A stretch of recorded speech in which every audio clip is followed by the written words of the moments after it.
नमस्कार. तर आज आपण भाजी बनवणार आहोत. तर ह्या रानभाजीचं नाव आहे कुंजीर म्हणतात ह्याला. हे असं येते, ह्याचं येल पण छोटं बारीक असं चौकट पसरते आणि तांदूळ जे असते ते वेगळं राहते. आणि ही कुंजीर आहे, ह्याला असे पांढरे गुलाबी अशी फुलं येतात. तर हे पावसाळ्यातच येते आणि खायला पण अगदी चविष्ट लागते. असं येते ह्याचं झाड. तर आता आपण ह्याला नीट करून घ्यायचं. हे असं आलेलं असते, हे तूर काढून टाकायचा. शेंडे शेंडे असं शेंडा फक्त घ्यायचं. ह्याचं सगळं असं गोळा करायचं. तर आता ही भाजी सगळी नीट करून घेतली. तर हे असं निघतंय. ते नीट केल्यानंतर त्यासाठी लागणारं साहित्य 1 वाटी शेंगदाणे तरी भाजून घेतलं, मोठं मोठंच वाटून घ्यायचं. मीठ आणि लसूण, जास्त काय वस्तू लागत नाही. तर आता आपण गॅस चालू करून घेतलाय, त्यामध्ये भाजी टाकून घ्यायची. तांदूळ वेगळा राहते, कुंजीर वेगळा राहते, काटमच भरपूर भाज्याची प्रकार आहेत.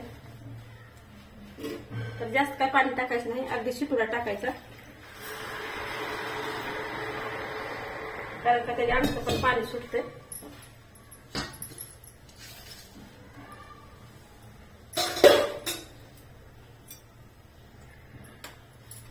आणि उगा 2 मिनिटं वाफवून घ्यायची, जास्त त्याला शिजवायची गरज नाही.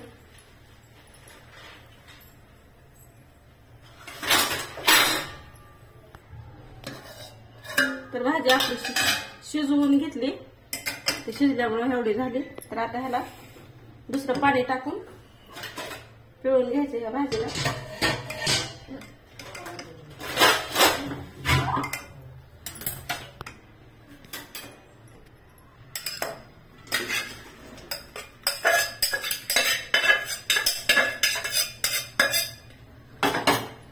जास्त शिजवायचं नाही, अगदी 2 मिनिटं फक्त असं पाणी हे व्हावं अशी शिजवायची. नका गाळ होते. थंड पाणी वरून थोडं टाकायचं.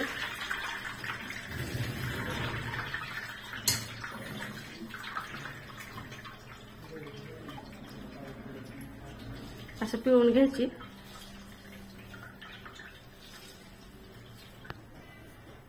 हे अशी पिळून घ्यायची आणि पुन्हा नंतर असं सुट समजा एकात्री गाठी ते राहिलेले राहते त्या असं मोकळं करून घ्यायचं सुटसुटीत त्याला. तर हे अगदी सुटसुटीत करून घेतले भाजी. तर ह्याच्यात मीठ टाकून घ्यायचं, म्हणजे खाली असताना मीठ टाकायचं, सगळीकडे लागतंय. ही लसूण आणि शेंगदाण्याचे कूट मी एकात्रीच वाटून घेतले. तर आता तेल टाकायचं. तव्यामध्येच मी करायला लागले भाजी.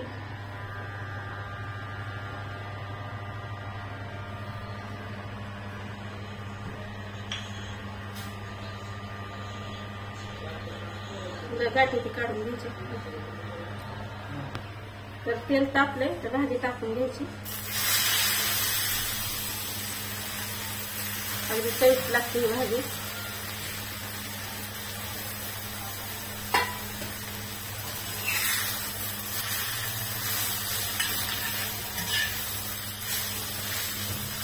जरा 2 मिनिटं अशीच परतू द्यायची आणि नंतर शेंगाचं कूट टाकायचं असलेली.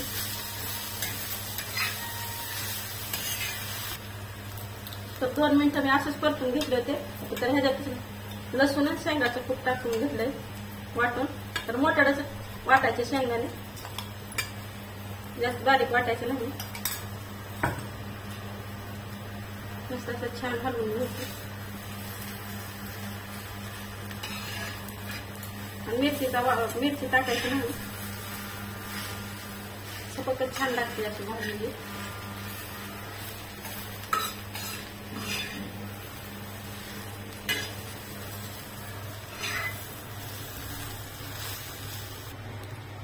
तर भाजी तयार झाली खाण्यासाठी. आता प्लेटमध्ये काढून घेऊ.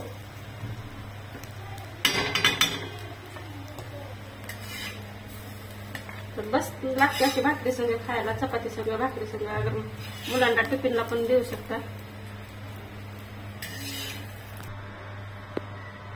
तर खाण्यासाठी भाजी तयार आहे.